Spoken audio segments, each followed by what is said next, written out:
Hi, good morning on this glorious April morning. A lot of our shrubs have been putting lots of growth on over the last few weeks. Things like Forsythia especially have been wonderful. I think last autumn, with the weather being so comparatively wet, we had some really good strong growth, and that's obviously encouraged lots of flowers. But there are a lot of other shrubs now coming to effectively their end, to the point where we have to start thinking about building the plant up for next year. This is Viburnum bodnatense, and believe you me, if you could smell these flowers, they are absolutely delicious. Wonderful, wonderful flower.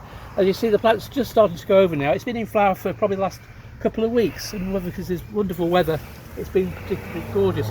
But you can probably see lots of extension growth at the top here now. This is the growth which the plants would eventually put some flowers out on next year, but you do need to cull and reduce some of the growth back.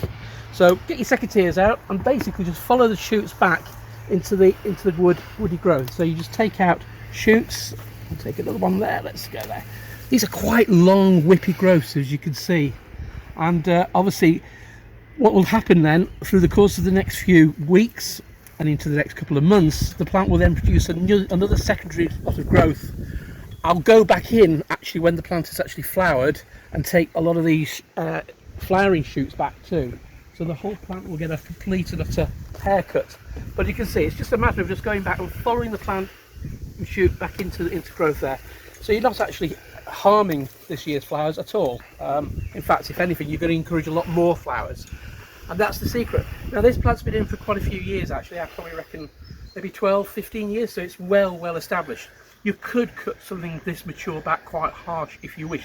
So if you've got a big plant in your garden which is really getting out of hand, now after it's flowered would be the perfect time to get those secateurs or loppers out and really give it a good haircut.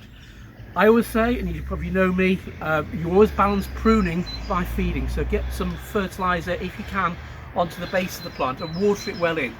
So use a multi-feed such as Phosphagen or Miracle Grow, or maybe a granular feed like Vitax Q4, just to give that plant a bit of a boost.